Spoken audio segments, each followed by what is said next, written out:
Bismillahirrahmanirrahim. Nahmaduhu nusalli ala rasulihil kerim. Amma ba'd. Assalamu alaikum hurmatlı Nasihat Radyosu'nun oğucular. Sizlerin nazarınızda da Hayradan men Şarapov Bahtiyarjan. Birinciden бүткүл аламды жок жерден жараткан, ошол заттын буйругу менен таң атып да күн баткан, чынныгы жаратуучу Аллах Таалага чексиз мактоолор болсун. Жана пайгамбарыбызга жүрөгүбүздүн эң эле төрүнөн чыккан салаваттар жана саламдар болсун. Мактоо жана салаваттан кийин Аллах Таала сиз биздин ушул убакка чейин кылган кыраатыбызды, окуган намазыбызды, туткан орозобузду, берген садакабызды, дегеле ар бир кылган ибадатыбызды толугу менен кабыл кылган болсун.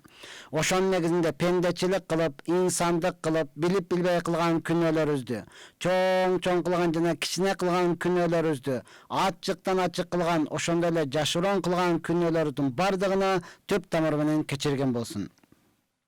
Урматтуу Насихат Радиосунун угуучулар, бүгүнкү күндө биз тилди сактоо же болсом жакшы сөз сүйлөө, тапсаң, таппасаң ун чыкпай отур. Мына ушул тилди сактоо боюнча сөз кылмакчыбыз. Андыктан 1 саат бою биз менен бирге болуңуздар. Албетте, урматтуу туугандар, өткөн сабактарыбызда биз көралбастык туурасында, көралбастыктан сактануу туурасында кылганбыз.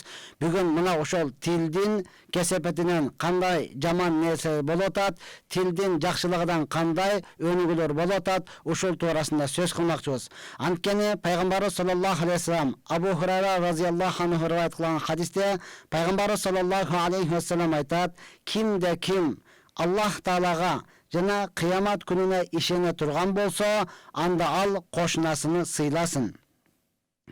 Кимде ким Аллах Таалага жана кыямат күнүнө ишене турган болсо, анда ал коногуну урматтасын, сыйласын.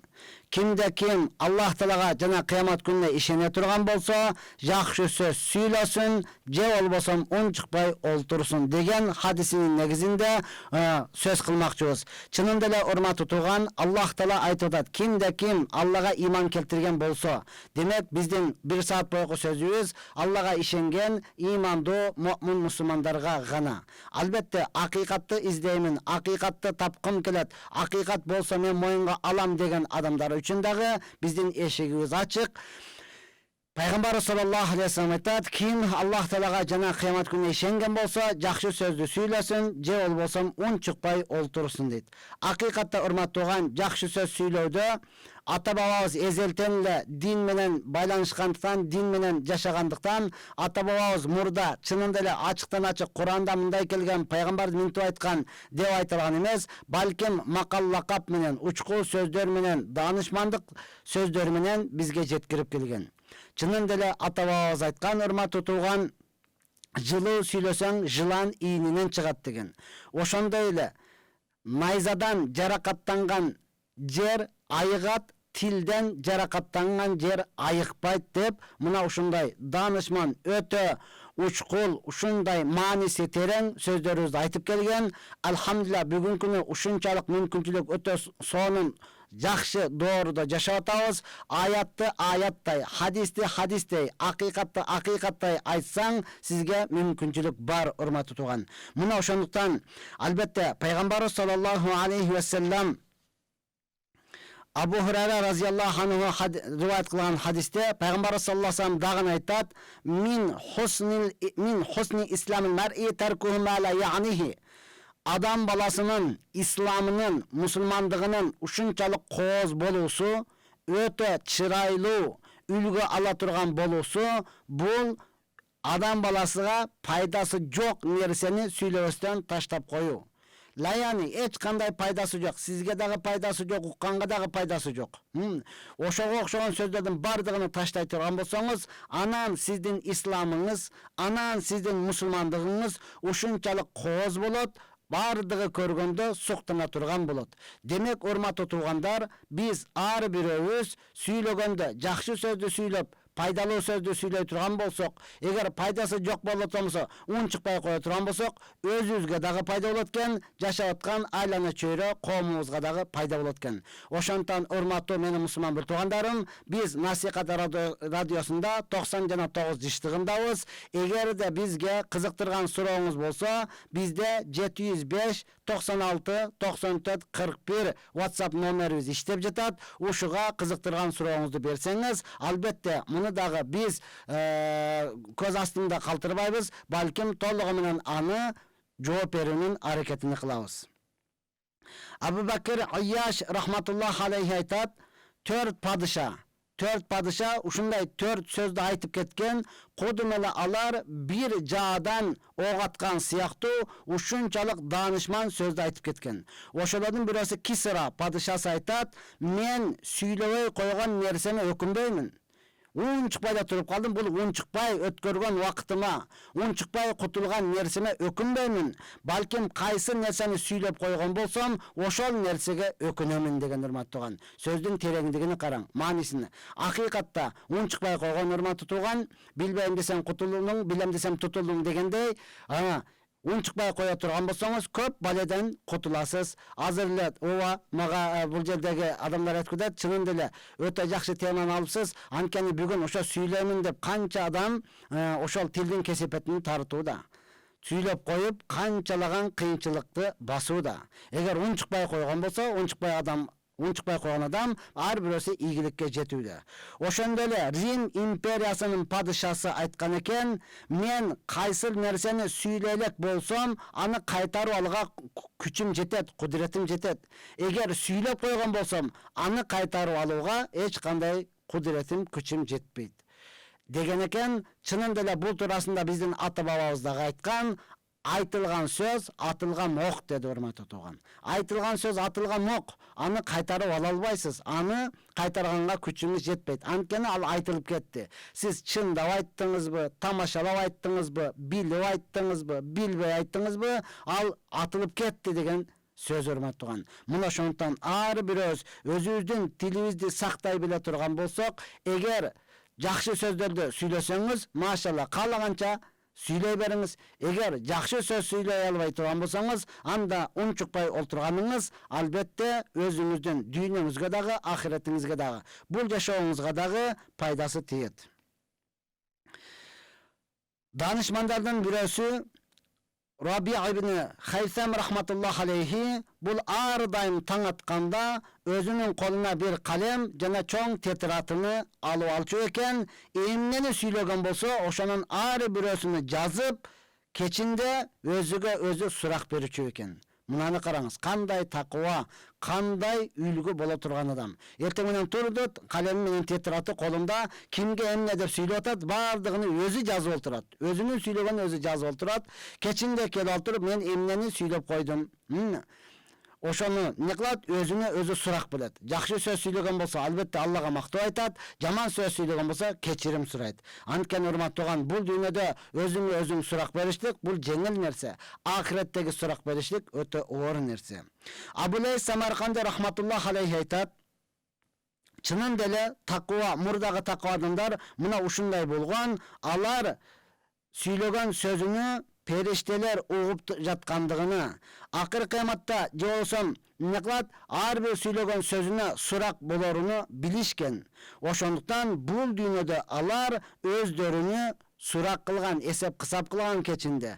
Чынында эле ар бир мусулман бул дүйнөдө ахиретке барыштан алдын өзүнө эсеп кысап берип, өзүнө сурак кылып тура турган болсо, чыныгы такыбаларынын катарына кошулат. Анткени бул дүйнөдөгү эсеп кысап жеңил, ахиреттеги эсеп өтө оор болот. Андыктан урматтууган, эгер кайсыл адам динде боло турган болсо, анда ал адамдын эң жакшы жери кайсыл? Тили менен жүрөгү. Эгер адам динсиз боло турган болсо, анын эң жаман жери кайсыл? Ошол эле тили менен жүрөгү, урматтуу тууган. Мына ошондуктан данышмандар айткан экен, 6 өзгөчөлүк бар. Мына ошол кимде боло турган болсо, бул адамдын надан, илимсиз, саватсыз деп айтсаң болот дейт. 6 өзгөчөк. Биринчиси, ар бир нерсеге ачуулана берген. Мейлі ал адам баласы болсын, айбанат болсын, жандык болсын, жөнөкөй өсүп турган дарак болсын, күйүп турган светофор болсын, сүйлөшүп аткан телефону болсын, ошого эле ачууланып, сөгүнүп, ар нерсени айтып бере турган болсо, билгин бул адам сабатсыз, билгин бул адам жахил, билгин бул адам анык надан адам дейт. Светофор неге күйбөй калды, бана күйүп турушка, нарагым эмне үчүн 30 секунд биягым эмне үчүн мындай деп эле өзүдөн өзү ачууланып, өзүдөн өзү сөгүнүп, телефон эмне үчүн не иштебей калат, эмне кетпей жакшы угулбай атат деп эле сүйлөнүп ачуулана берген. Бир адам жөн эле басып барса, ана ал жака карап эмнеге басып барат, беракта эле турса болбойбу, тиги эмнеге мындай деп эле сүйлөнүп бере турган болсо, сен билгин бул анык надан адам дейт. Урматтуу туугандар, биз албетте Насихат радиосундабыз.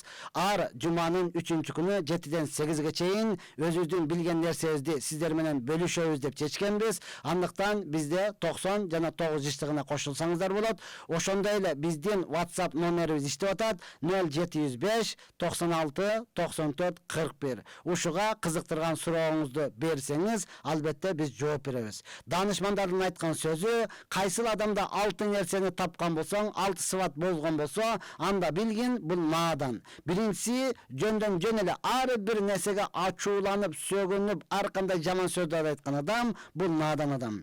Экинчиси, эч кандай пайдасы жок эле сөздөрдү сүйлөп атат. Сизге дагы пайдасы жок, уккандагы пайдасы жок. Эми алыс жол кыскарсын дедим да, эми жөнө тургандан көрө сүйлөп коеюн дедим да, эми бекерчиликтен айттым да, деп пайдасы жок эле сөздөрдү сүйлөп бере турган болсо, билиңиз бул адам надан адам, билиңиз бул адам жахил адам. Ошондон албетте мусулман адам өзүнө пайдасы тие турган гана сөздөрдү, мейли дүйнөсүнө болсун, ахиретине болсун, дүйнөгө пайдасы тие турган сөздү сүйлөсөңүз дагы уруксат, албетте урматтуу тууган. Же дүйнөңө пайдасы тийсин, же ахиретиңе пайдасы тийсин. Же өзүңө пайдасы тийсин, же сүйлөп аткан ким угуп аткан болсо, ошого пайдасы тийсин. Сага дагы угуп аткан адамга дагы, бул дүйнөңө дагы ахиретиңе дагы пайдасы тийбеген болсо, анда бул сөзүңүз сиз үчүн өкүнүч болот. Үчүнчүсү, кайсыл адамда ушул сыфат бар боло турган болсо, сиз билиңиз бул надан адам. Сообу жок нерсеге акчасыны иштете турган. Сообу жок, сооп эч кандай соо эмес, эч кандай пайдасы жок нерсеге акчасыны, тапкан нерсесини берип аткан болсо, билиңиз бул адам надан адам. Төртүнчүсү, сиз бул сыр, эч кимге айтпа, аманат деп койгон сөзүңүздү жалпы адамга айтып жиберген болсо, билип коюңуз бул адам надан адам, билип коюңуз бул жахил адам. Ошондуктан сыр сактоо ар бир муъмин мусулмандын бул сыфаты. Сыр эч кимге айтпа деди, аны айтпаш керек. Бирок бүгүнкү күнү ушунчалык деңгээлде аманаттан алыс болуп сыр сактабай калдык. Айтпа, эч кимге айтпа, мага айтпа деген, же болбосо эч кимге айтпа, сага гана айтып атам деген сөздү көбүрөөк таркатып калдык да. Айтпа деген деп турупчу, мына ошондуктан бул адам надан, бул адам жахил адам болуп эсептелет. Ошондой эле бирөөсү досу менен душманını айырмалай албай турган адам болсо, билип коюңуз бул надан адам, билип коюңуз бул жахил адам. Себеби муъмин мусулман албетте досу ким, аны билип, ага көбүрөөк мамиле кылып, анын алдында көбүрөөк жүрүш керек. Душманы ким, аны билип, андан көбүрөөк, же болбосо эртерээк алыстап, ага жакындабаш керек. Албетте бул жерде Абулей Самарканди рахматулла айткан нерсе, эң биринчи бул адамдын душманы шайтан. Ошону билиңиз сиз, урматтуу тууган. Душманыңыз экендигини билиңиз. Душман экенин билсеңиз, анда сиз илимдүүсүз, анда сиз акылдуусуз. Душман экенин билип туруп эле, анан шайтан мойнума минип алып, шайтаным семерип кетип, шайтан деп эле аны эмне эркелете бербеңиз, урматтуу тууган. Ал сиздин душман экениңизди билиңиз. Чынында эле сиз аны душман деп билдиңизби? Эмне үчүн аны эркелетесиз, мойнуңузга мингизесиз? Эмне үчүн аны семиртесиз, урматтуу тууган? Мына ошондуктан аалымдарыбыз бул сөздөрдү жөндөн жөн эле айтып кеткен жок, балким ар бирөөбүзгө үлгү алсын, сабак алсын, бул дүйнөдө дагы, ахиретте дагы өкүнүп калбасын деп, ушинтип китеп кылып жазып, сиз бизге ар бирөөсүнү чайнап, жутканга даяр кылып туруп алып келип берип койду. Албетте ушун эле жутуп алып хал кылып берсеңиз, анда бул дүйнө ахиретте бактылуусуз. Алла Таала ар бирөөбүздү бактылуу кылган болсун. İsa ibn Maryam aleyhisselam aytat. İsa ibn Maryam aleyhisselam, İsa peygamber. Ar bir söz Allah koşulbasa, din koşulbasa, Allah'ın zikri bolbay turgan bolsa, bul bekerçilik deydi. Oşonda ele un çıkpay ele oturdun, un çıkpay ele fikir dağı kılgan joksun. Allah Teala oşonun bağlamdı jok жерден jarattı. Muna ne kıldı? Toğlardı kara, toğlağı menen Allah'ın kudreti. Yıldızdı kara, jetişerlik sana Allah'ın kudreti. Suudu kara, Allah'ın kudreti. Bar birini karap, eğer fikir kılbay, jön ele un çıkpay otur dedi. Un çıkpay oturganda jakşılık eкен деп, fikir kılbastan un çıkpay otura turgan bolsаңыз, bul gaflet de eseptilet deydi. Bul gaflet de eseptilet. Oşonda ele ar bir köz karaş, ar nesege köz saldınız, andan eğer ülgü albay turgan bolsoңuz, anda bul oyun bol eseptilet. Oşonduktan ar bir söylegen sözünde Allah'ını koşup, ya dindi koşup, jakşı sözü söylegen adamlarga jakşılık bolsun. Un çıkpay oturgan adamlar fikir kılıp oltursun. Ya mına uşunça nerseni Allah Teala jarattı. Boptu mınança nerseni kurganda kim korudu? Usta. Aga akıldı kim berdi? Aga mınçalık ilimli kim berdi? Oşonu fikir kılıp oltursun. Kaysın nerseni karap atkan bolsoңuz, oşonun ülgü alıp olturunuz. Men uşunday bolboşum kerek. Jaman bola turgan bolsa. Eğer jakşı bola turgan bolsa, men uşunday boluşum kerek. Dep ar bir adam ülgü alıp otura turgan bolsa, anda mına oşol olturuşçulugunda da mına oşol süйлөгөнүндө дагы, мына ошол караган көз карашында дагы ал адамга сооп болот, ал адамга кыямат күнүндө урмат тутуган сүйүнчү кабары болот. Ошондуктан сүйлөгөндө Алланы сөзүп, анан сүйлөбөй унчукпай отурса, унчукпай эле отура бербестен, балким фикир кылып отура турган болсоңуз, урмат тутуган, ошондо гана пайда болот. Ар бир көз карашыңыздан, ар бир караганыңыздан урмат тутуган, сизге үлгү ала турган көз караш болсун. Muna şonda payda olat. Ya Allah, Peygamber sallallahu aleyhi ve sellem'den dağın rivayet kılgan hadiste, Peygamber sallallahu aleyhi ve sellem aytat, 5 türlü nese bul hiç kaçan münafıkta bol boyut. Münafık adamda bu nese bol boyut. Oşontan ne olsun, kim münafıktan tazalanam deyip turgan bolsa, men münafık bolgum, iki yüzlü bolgum kelbey turgan bolsa, anda mına şonday bolsun, kaysıl adamda dinden tüşünügü bar bolgan bolsa, demek bul adam münafık emes, demek bul adam iki yüzlü emes. Dinden tüşünügü jok bolmat turgan, demek bul adam iki yüzlü bol eseptenilet. Oşonduktan ayrı bir adam dinden malumat alıp, dinge tüşününün hareketini kılış gerek. Oşonda ele bizdin azırgı temamız, kim tilini saktagan bolsa, tilini saktagan bolsa, demek bul adamda münafıktın sıfatı yok. Münafıktın belgisi yok. Oşonda ele yüzünde jılmayı bola turgan bolsa, aylanıp keteyin, mümin Müslüman bir tuğanım, ova, kımbatçılık bol atat, ova, bir neseni toylay uray jüresiz, ova, kişine kıynalıp durasız. Oşonda dağı al neseni siz kavağınızga salıp çekeniңizди 9 büktü ovalı jeri kara dün koyup jüre örben urmat tuğan. Jılmayıp jürüşlüğünüz bul özü sadaka. Jılmayıp kulüp jürüşünüz bul oşol kıyınçılıktardı özü jеңилдете turgan nerse. Siz önüne çekeniңizди 9 büktü öyle jeri kara dün kuyuyla jürerseniz arzançılık bolup ketpeyt. Dün kuyuyla jüreyle jeri kara öyle kavağınızdı salı öyle jürere turgan bolsaňız urmat tuğan karızdan kutulup kalbaysız. Uşuntile jürere turgan bolsaňız urmat tuğan siz takva bolup ketpeysiz. Mına oşontan Peygamberimiz aytat, musulmandın yüzünde jılmayı bolsun. Musulmanga musulman jene jılmayıp karap koyuşluk bul özü sadaka.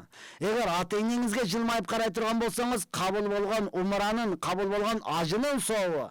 Aylanıp keteyin meni musulman bir tuğandarım, albette mına oşol nerseni özüňizge ihtiyar kılыңыз. Kavağınızды salı özünçe sürdüğü bolam, özünçe avtoritet bolam, özünçe de baya korkunuştu bolam dey berbeňiz. Balkim urmatı tuğan, balkim andan 5 beter tömenderaga düşüp kalas. Oşonduktan bizge Peygamberimiz kanday үйrөткөн bolsa, oşonday kıla turgan bolsaňız, albette siz iyilikке jetesiz.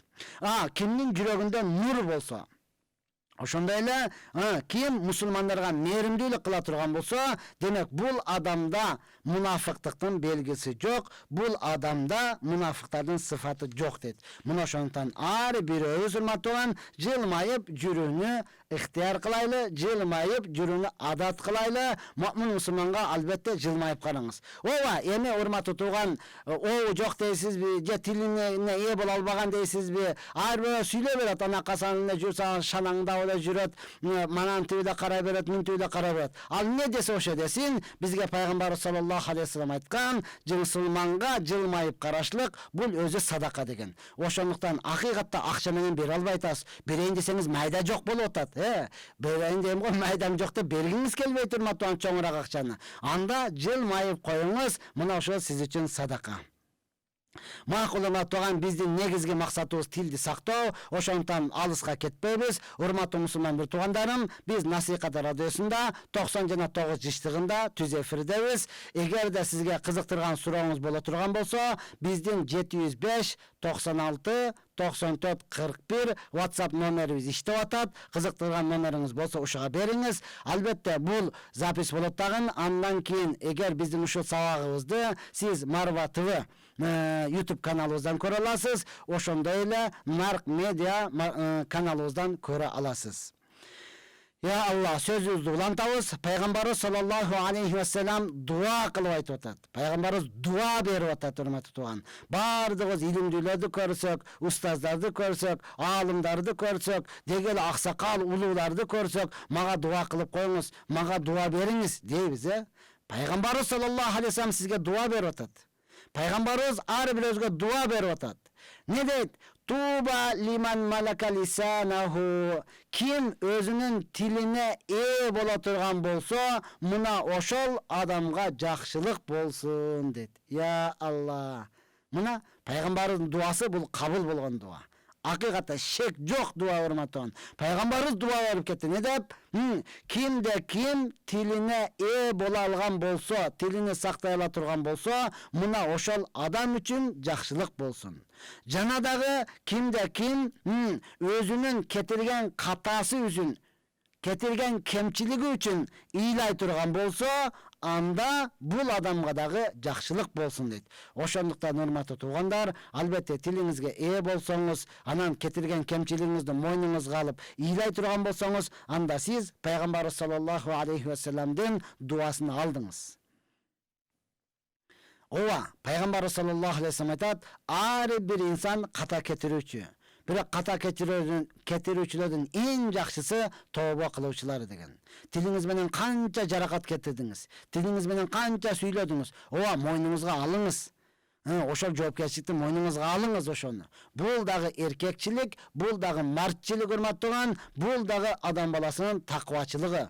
Жок деп эле айта бергени менен эл билип турат, эл көрүп турат, эл бардыгы урматтуу туган, азыр бардыгы акылдуу. Ар бир бизден дагы, сизден дагы акылдуу урматтуу туган. Өзүңүз эле мен сүйлөп атам, мен демек мен акылдуумун. Жок урматтууган, сизден дагы акылдуу канчалаган адамдарыбыз бар. Ошондуктан бизден дагы илимдүү канчалаган устаздар бар. Мына ошондуктан бардыгыбыз тилибизди сактоо менен биргеликте кетирген кемчиликтерди моюнга ала турган болсок, анда урматтуу туган эң жакшы инсан сиз болосуз. Ya Allah, danışman adamlardan Peygamber sallallahu aleyhi ve sellem'in uzun hadisinden alıngan, Peygamber sallallahu aleyhi ve sellem aytkan eken, akıllı adam vakitini 4'e bölsün deydi. Peygamber sallallahu aleyhi ve sellem aytat, akıllı adam vakitini 4'e bölsün. Bir bölümünde Allah Teala'ga özünün Rabbosuna kayrılıp, iyilap dua kılsın. Bir bölümünde, vaktin bir bölümünde özünün nafsini özü surak kılsın. Men qayсы нерсени сүйлөбөй койдум, qayсы нерсени сүйлөп койдум.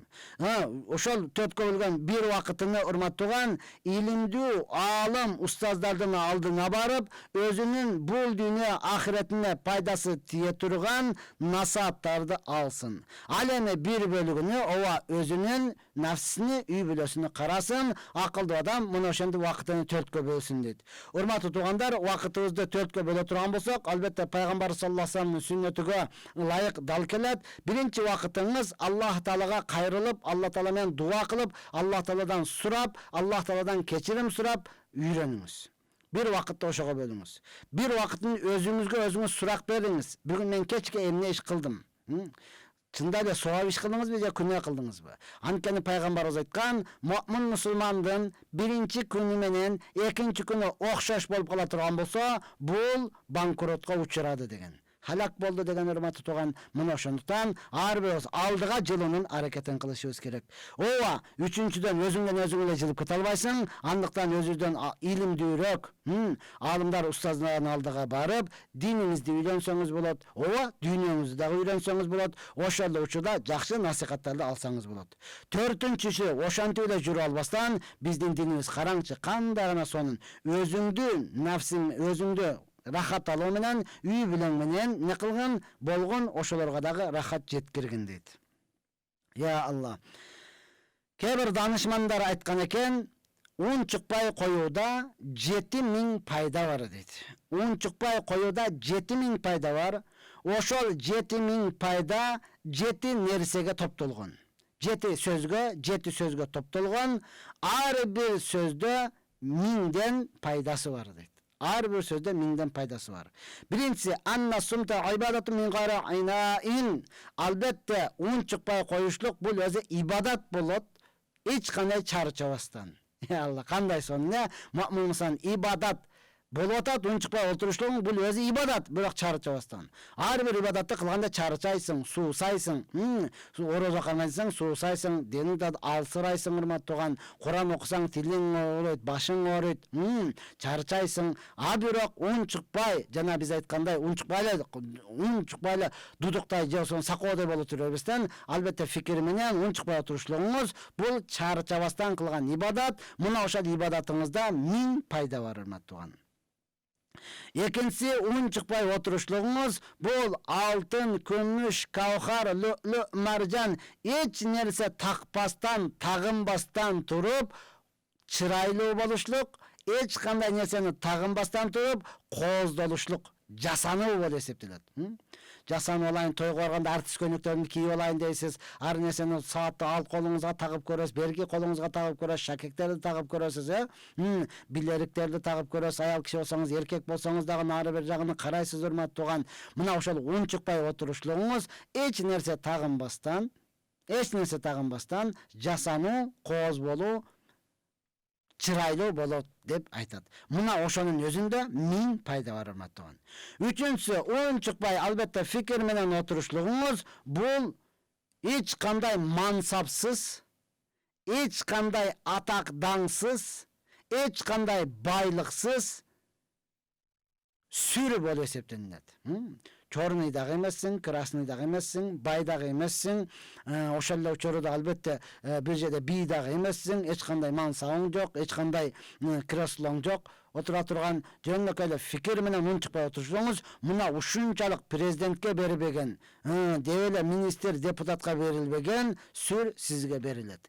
Мунун ичинде өзү 1000 пайдасы бар. Ошондон урматтуу туугандарым, мен Шарапов Бактар Насихат радиосундабыз, 90 жана 9 жыштыгында 1 саат бою сиздер менен түз эфирдебиз. Эгерде сизде кызыктырган сурооңуз боло турган болсо, биздин WhatsApp номерибиз 705 96 94 41 номерибиз иштеп атат. Мына ошого кызыктырган сурооңузду берсеңиз болот. Я Алла. Алымдар не деди?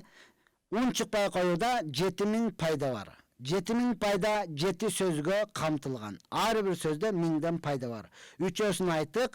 Төртүнчүсү, ун чыкпай, көп сүйлөбөй фикир кылып отура турган болсоңуз, эч кандай заборсуз, эч кандай дуалсыз, пескоблок дейсизби, пышкан кирпич дейсизби, цемент дейсизби, кыскасы эч кандай забор тосугу жок эле өзүңүзгө коргон болуп эсептелинет. Коргон. Өзүңүздү өзүңүз коргоп алдыңыз, курчап алдыңыз, урматтууган. Өтө бекем заборлорду, бекем стеналарды тургузбастан эле өзүңүздү өзүңүз коргоп алдыңыз. Албетте шайтандан, албетте душмандан, албетте жаман көздөрдөн, жаман сөздөрдөн, мына ошондой бардык жаман нерседен өзүңүздү курчап алдыңыз. Мына ошонун ичинде 1000 пайдасы бар. Бешинчиси, урматтуу тууган, эч кимден үзүр сурабастан, эч кимден кечирим сурабастан бардыгына көз карандысыз болосуз. Nege siz unчуккан жоксуз? Демек эч кимден эч кимге эч кандай зыян берген жоксуз. Билбей айтып коюпмун, мен тамашалап койдум де, саңа тийип калды окшойт, кечирип кой, мен сени ойлоопмун. Жок сен өзүң албада деп элеп, ал кимден кечирим сурай бербейсиз. Унчукпай койдуңузбу, болду, эч кимге көз каранды эмессиз. Кечирим суроодон, эч кимге үзүр айтуудага немесиз, көз каранды эмессиз. Паланчыдан кечирим сурап коюш керек эде, паланчыдан үзүр сурап коюш керек эде, паланчыга билдирип коюш керек эде. Андай нерсе болбой турматтыган, мына ушунун өзүндө 1000 пайдасы бар. Албетте унчукпай отура турган болсоңуз, кираман катибин оң жак сол жагыбызда жазып турган периштелер бар, ушуларга рахат бересиз. Ушул периштелерге рахат бере турган болсоңуз, мына ошонун өзүндө 1000 пайда бар, урматтууган. Жетинчи, не кыласыз? Унчукпай отура турган болсоңуз, өзүңүздүн айыбыңызды өзүңүз жашырган болосуз. Өзүңүздүн кемчилигиңизди өзүңүз жашырган болосуз. Бүгүнкү күнү көрүп атпайбызбы, саясатта дейсизби, же эле каягда дейсиз, кайсы адам сүйлөнүп, мен муну менен сыймыктанам, мен муну менен мактанам деп отуруп сүйлөп отуруп, тилдин кесепетинен не болуп атат турматтыган, кайтып айыпка жыгылып калган учурларды көрүп жүрөбүз. Мына ошондуктан ар бирөөбүз тилибизди сактай турган болсок, урматтуу тууган, бул не болот экен? Айыпты жашырган болот. Айыбыңыз, өзүңүздүн айыбыңызды жашыра турган болсоңуз, мына ошонун ичинде өзүндө 1000 пайдасы бар. Андыктан урматтуу туугандар, бизге биринчи сурообуз келип түштү. Ошого конок берсек, менин 3 балам бар эле. Алар кичинекей деп 10 жыл мурда боюмдан алдырганмын. Бирок күнөөлүү болуп, аябай ойлонуп жүрдүм. Азыр анын ордуна 2 бала төрөдүм. Ошолордун ордун басабы. 5 балам бар. Бир туугандар бири-бирин көрө албаса, эмне болот? Айтса дагы түшүнүшпөйт.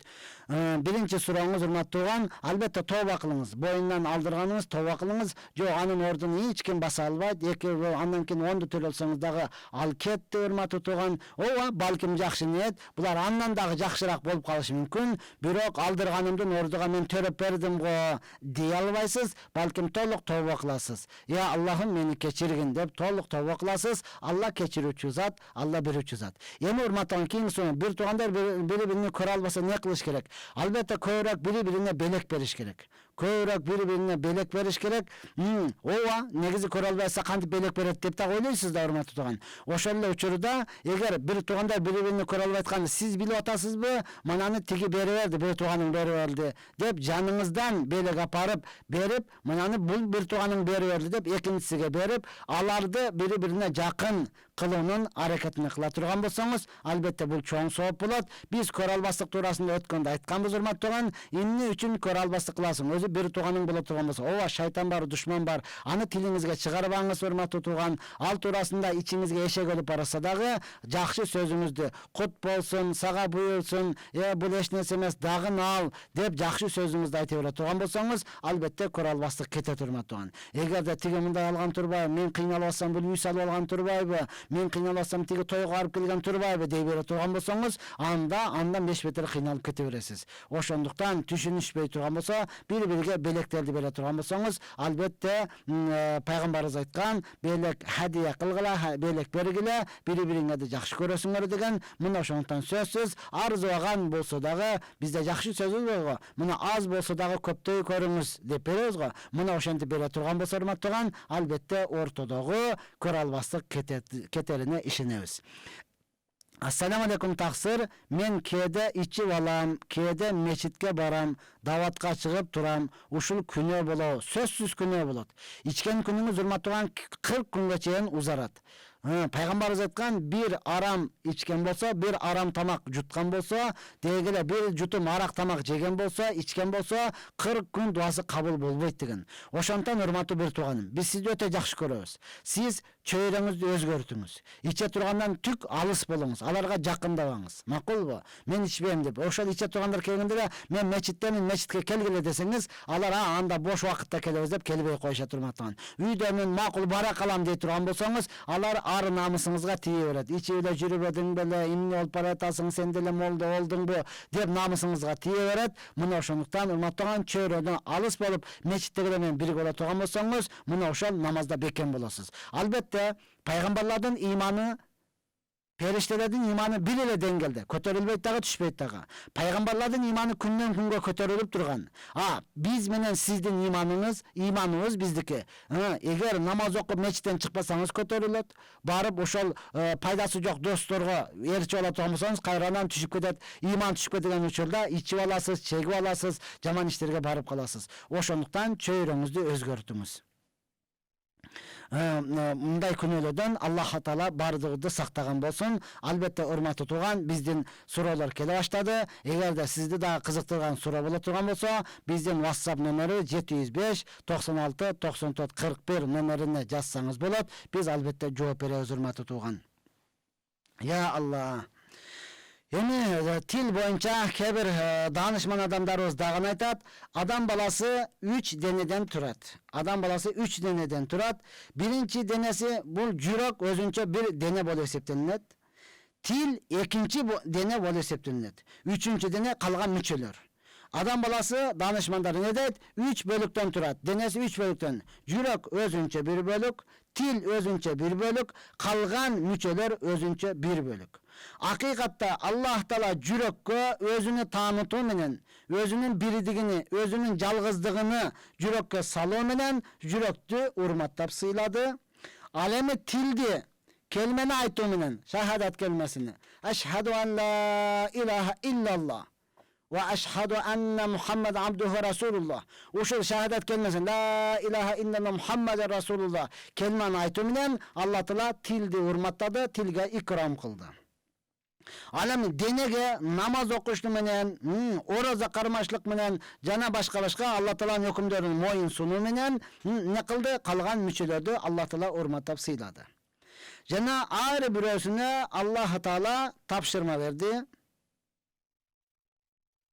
Ар бир мүчөгө не кылды? Аллах Субхана Таала кароочу же болбосо кароолчу сактай турган бирөөгө тапшырып койду. Бирөөдү жетекчи кылып койду. Албетте Аллах Субхана Таала жүрөктү өзүгө не кылды? Сактай турган кылып, Аллах Таала өзү жүрөккө башчы болду.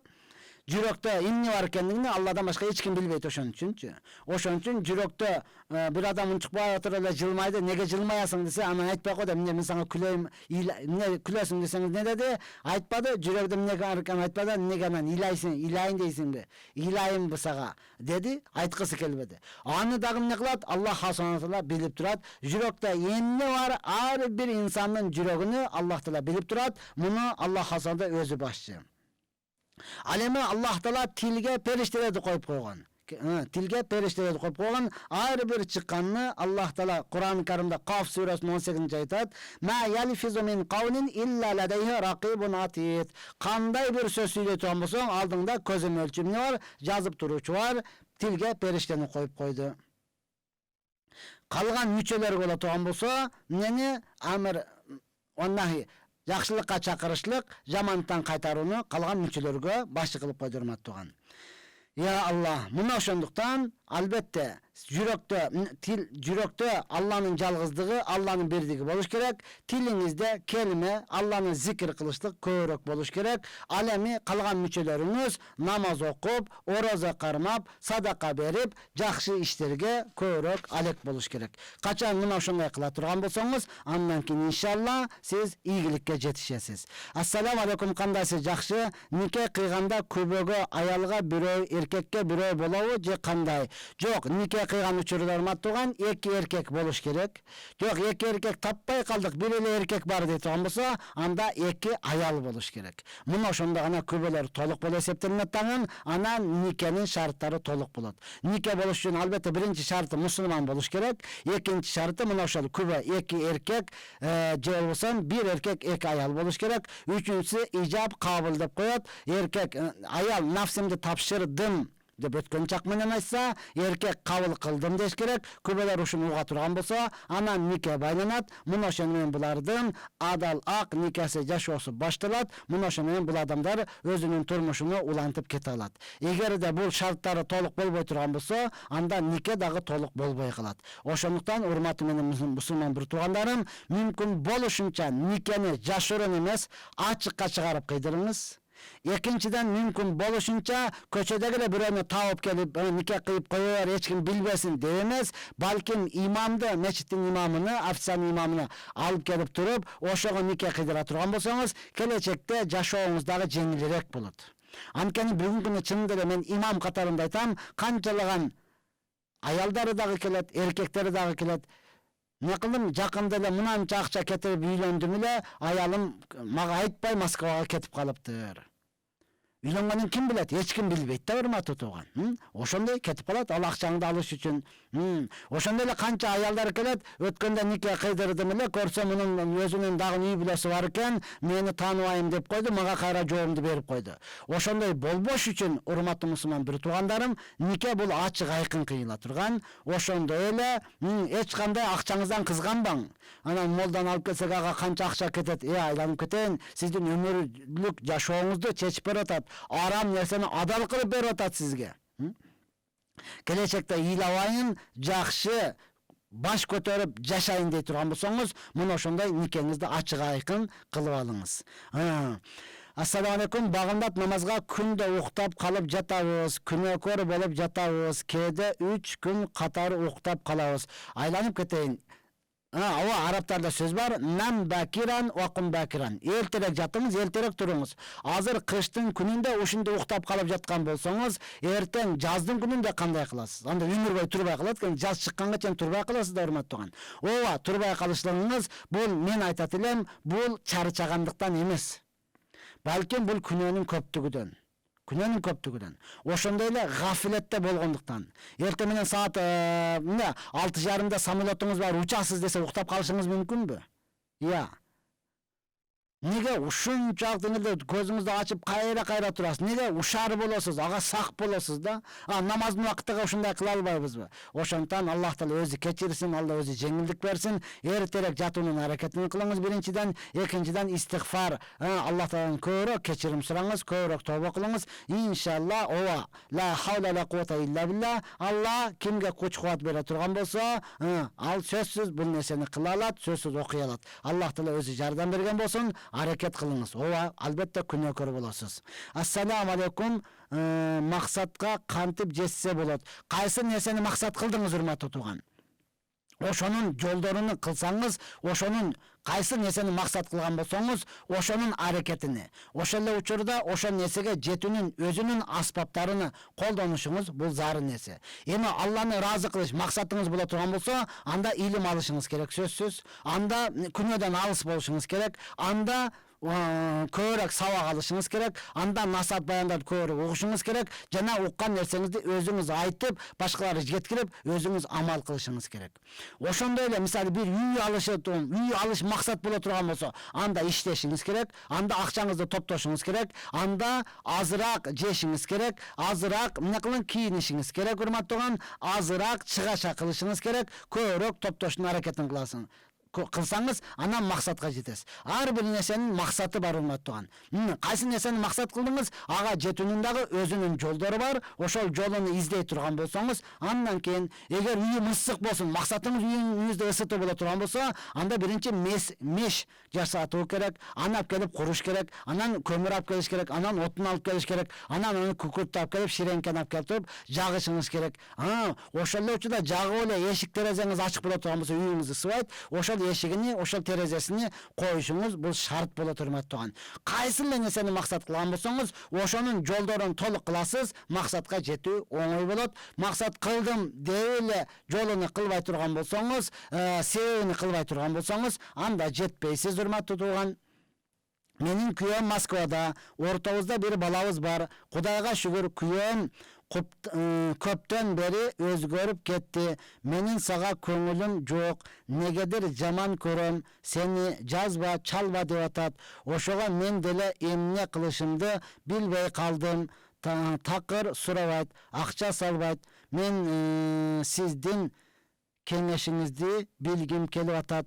Мен ошондо эмне кылышым керек? Көбүрөөк дуа кылыңыз Аллах Тааладан. Я Аллахым, экөөбүздүн жашообуз бул дүнү ахиретибизге пайда боло турган болсо, аны мага жакын кылгын, мени ага жакын кылгын. Эгер чындап эле биз мындан бияга жашай албасак, сенин өкүмүңдү аткара албай турган болсок, анда мени андан алыс кылгын, аны менден алыс кылгын.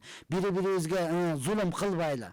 Я Аллахым, чындап эле жашообуз бир боло турган болсо, анда анын жүрөгүнө мага болгон сүйүүнү салгын, менин жүрөгүмө ага болгон сүйүүнү салгын деп дуа кылыңыз дагы, урматтуу тууган. Анан албетте чынында эле чалбай турган болсо, бир азга чалбай туруңуз.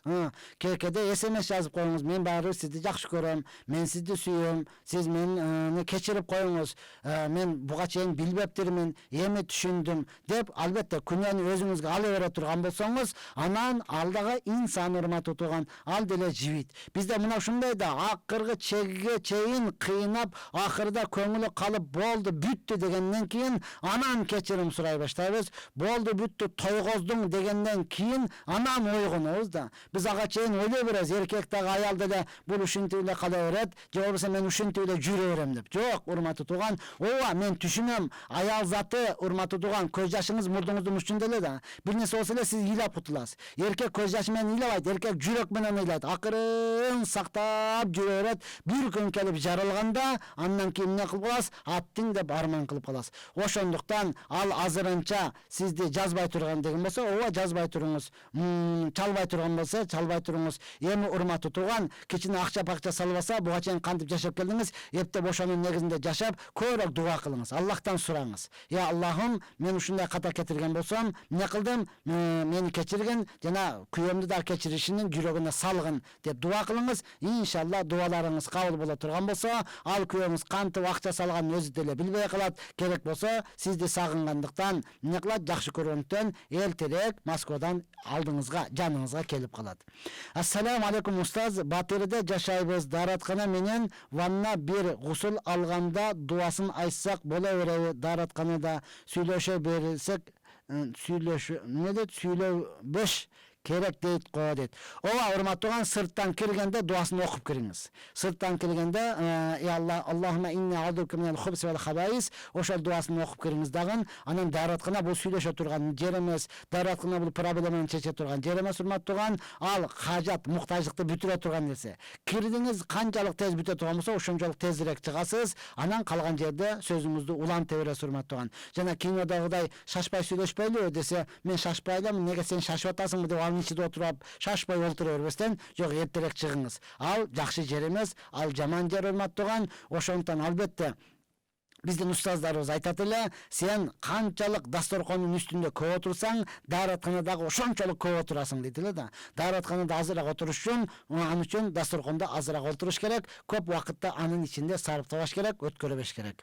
Мазарга барып шам жаккандарга кандай карайсыз? Бул ширк, урматтуу тууган. Буга караштын кереги жок. Булар адашкандар. Аллах Таала буларга иманына күч-кубат берсин, иман берсин, толук түшүнүк берсин. Билбегендиктен анан барып туруп ошолордон жардам сурап, ошолордон шам жагат, урматтуу. Алар сизге муктаж болуп атат, качан мага садака жөнөтөт, качан мага Куран окутат, качан мага Куран хатым кылат, качан мага сооп жөнөтөт, качан менин балдарым, менин кыздарым, бир туугандарым намаз окуп түз жолго жүрүп калат деп. Алар ахиретти көрүп, эмне кылып атат? Ушунчалык өкүнүп атат, урматтуу тууган.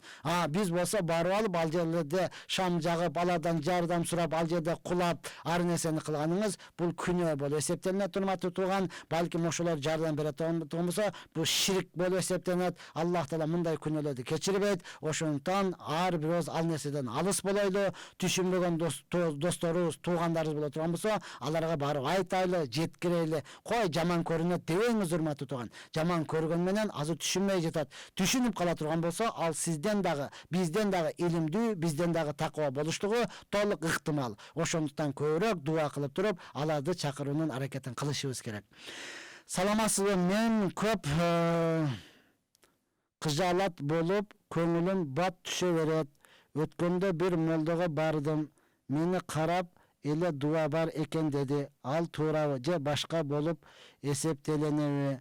Дуаны чечтирсе болобу? Сизди карап туруп эле дуа бар экен деп турган болсо, урматтуу, жок, сиз эмне кылыңыз? Атайын центральный мечитке барсаңыз, ал жерде кабыл алуу бөлүмүндө илимдүү устаздарыбыз бар, ошол жерде жакшы адамдарыбыз бар. Аларга мени карап кой дебем, жөнөкөй эле мага дем салып койдуңуз. Дем салып коюңуз дагы анан өзүңүз ла хаула ва ла куввата илля билла, ла хаула ва ла куввата илля билла. Ушул сөздү көп айтыңыз, макулбу? Ушул сөздү көп айта турган болсоңуз, иншалла кыжылат болбой каласыз. Сиз демек ушунча сурооду жазып аткан болсоңуз, сиз өзүңүздү өзүңүз эптеп кетсеңиз болот. Эгер ушул сурооду өзүңүз жазган болсоңуз, урматтуу тууган, анда ушул келмени көбүрөөк айтып туруп, өзүңүзгө өзүңүз дем салып, билген дуаңызды окуп өзүңүзгө дем сала бериңиз. Иншалла, жакшы болуп кетесиз. Бул нерседен бат эле чыгып кетесиз. Ассаламу алейкум рахматуллахи ва баракатух. Эгерде акча таап алса, эмне кылуу керек? Эгер таап алган адам өзү муктаж болсо, колдонсо болобу?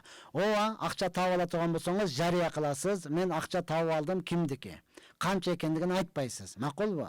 Эгер 1000 сом таап алдыңыз, ал чынында эле жалгыз 1000 сомдук болушу мүмкүн, же болбосо 10-100 сомдук болушу мүмкүн, же болбосо 5-200 сомдук болушу мүмкүн, же болбосо 5-100 сомдук, 200 сомдук, экөө дагы 50 сомдуктан экөө болушу мүмкүн. Кыскасы, сиз буларны айтпайсыз дагы, мен акча таап алдым, ким жоготкон болсо мага келсин деп жар саласыз. Келген адам айтат, мен 1000 сом эле, кандай 1000 сом?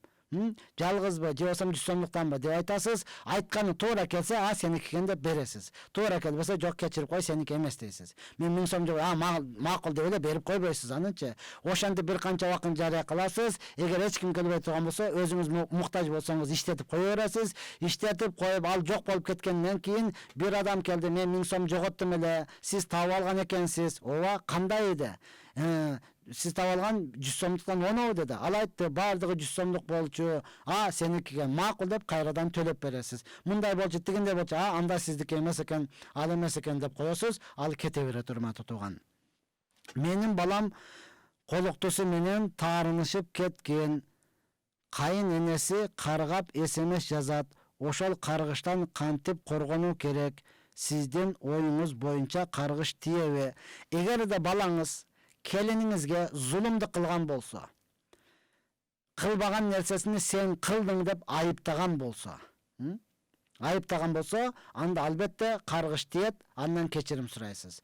Жок, жөнөкөй эле кадимкидей эле болбогон нерсе менен эле, телефон менен эле паланчага СМС жазып атып, анан мындай болуп тур, андай болуп тур деп эле жөн эле өздөрү келише албай туруп, таарынышып кетип калган болсо, ал кайнесиби, кайнатасыбы, таекеси, ким каргыштасын, анын бирөөсү дагы өтпөйт. Албетте зулумдук кыла турган болсо, алар мазлум болуп эсептелинет, жапа чеккен адам болуп эсептелип, ошонун каргышы тийип калышы мүмкүн. Мындай нерседен сактаныш үчүн барып кечирим сурап, экинчи кылбайсыз деш керек. Жок, урматтаган, өзүдөн өзү эле башка себептер менен болгон болсо, анда каргыштан коркушуңуздун эч кандай кажети жок. Андан коркпой кое бериңиз, анын каргышы тийбейт. Мына ошентип, урматтуу туугандар, биздин убакытыбыз дагы өтүп баратат, аз убакытыбыз калды. Кансе дагы Хасан Басири рахматуллах алейхинин тил туурасында айткан сөзү бар экен. Ошол айтат, кимдин сөзү көбөйө турган болсо, баягы мааниси жок сөздөрдү сүйлөсөң, ата бабабыз дагы жек көрүп эмне, тантык экен дейт го. Тантыктан эле сүйлөй бере турган болсо, Аллах Тааланы наразы кылат. Кимдин малы көп боло турган болсо, мал дүйнөсү көп боло турган болсо, ал көбүрөөк күнөө кылат. Кимдин кулук мүнөзү жаман боло турган болсо, өзүнүн нафсини, өзүнүн жанын гана кыйнайт деген экен, урматтуу. Ошондой эле Суфиян Саури рахматуллах алейхи тилдин жакшы жана жамандыгын айтып жатып ошол айткан экен, бир адамды жаа менен атканга караганда тил менен атканың жакшыраак деген экен. Бир адамды жаа менен атканга караганда тил менен атканың жакшыраак. Эгер жакшы сөз болсо же жаманы болсо дагычы. Неге? Себеби жаа менен атканың тийбей калышы мүмкүн, тил менен атканың ал сөзсүз тиет деген. Ошондуктан ата бабабыз ачык айтат, сөз сөөктөн өтөт дейт, сөз сөөктөн өтөт. Чынында эле, урматтуу, эгер жакшы адам боло турган болсо, ага канча айта берсеңиз, же айта бериштин ордуна амал кылып баардыгыбыз көрсөтүп турган болсок жакшы болот. Себеби эң негизгиси, канча бизде шайлоого бараткан депутаттарыбыз рекламасын жазган чыгарып калдымы де? Сөздөн ишке өтөлү дегенчи, сөздөн ишке өтөлү. Чынында эле сүйлөй берсең, амал кылайлы. Мен дагы, сиздер дагы баардыгыбыз амал кыла турган болсок, анткени ата бабабыз айтып кеткен, айта берсең Ura versen eti katat, ayta versen beti katat depçi. Ayta vergende hurmatlı olan bet katı bütöt, al senet, ova devil aldap kete verot. Ura versen eti katat. Andıktan özübüz amal kılıp durup, özübüz iş yüzünü aşırğanга Allah Taala bardığыбызга мүмкүнчүлүк берсин. Мына ошентип бүгүнкү күнү биздин вакытыбыздагы акырына келип жетти. Урматтуу менин мусулман бир туугандарым, албетте биз ар жуманын 3-күнү 7-ден 8-ге чейин Насихат радиосунда 90 жана 9 жыштыгында ушул дин пайгамбар саллаллаху айткан сөздөрүдөн, Аллах Тааланын хадистеринен, алымдарыбыздын, устаздарыбыздын айткан сөздөрүдөн сабак кылмакчыбыз. Андан кийин биздин записибиз мына ошол Марва ТВнын YouTube каналында дагы чыгат. Мындан дагы көрсөңүздөр болот, урматтуу тууган. Мына ошентип ар бирөөбүзгө амал кылганга Аллах Таала бардыгыбызга жардам берсин. Ва ахири даван элхамдулиллахи раббил аламин. Я Рабби, айтылган сөздөргө амал кылышка толук жардам бергин. Я Аллахым, тилибизди, Аллахым өзүңдү зикир кыла турган, Ya Allah'ım yüreğimizde özünden korku turgan, dualarımızda Allah'ım kabul bola turgan kılıp bergin. Ya Allah'ım albatta bizge özünde zikir kıla turgan til bergin, ibadatka sabır kıla turgan dene bergin, dünyaga şükür kıla turgan yürek bergin. Jana ar bir erkekke salih, jakşı ayal bergin. Jana Allah'ım elibizge, jerimizge, mamlaketibizge tınçlık bergin. Ya Allah'ım ar bir mamlaketin özünün çegarası var. Bizdin dagı mamlaketimizin çegarasını özün taktap, çeçip alışıklı jеңил kılgın ya Allah. Koşuna mamleketi özgöçe Allah'ım, koşuna mamleketi özdegi Allah'ım çoğunlarına insaf vergin ya Allah. Bugün günde Allah'ım denesini tapşırıp kabırda jatkandardı da kayradan çukup alatkandardan ya Allah'ım yüreklerine özün korku salgan. Ya Allah'ım bu dünyada men koşa çıkanların imanlarını bekem kılıp ya Allah'ım o şurada kabırda tınç atışın nasip kılgın. Ya Allah'ım elibizge, jerimizge, mamleketibizge tınçlık bergin, ıntımak bergin, birimlik bergin. Ya Allah'ım ar biribizde alganı dadagın, imanımız menen algın, esep gidip defteribizde oң tarafdan berişini Allah'ın nasip kılgın. Rabbana atina fid dunya hasana ve fil ahireti hasenatan azaben nar bi rahmetike ya erhamer rahimin. Esselamu aleyküm ve rahmetullahi ve berekatuhu.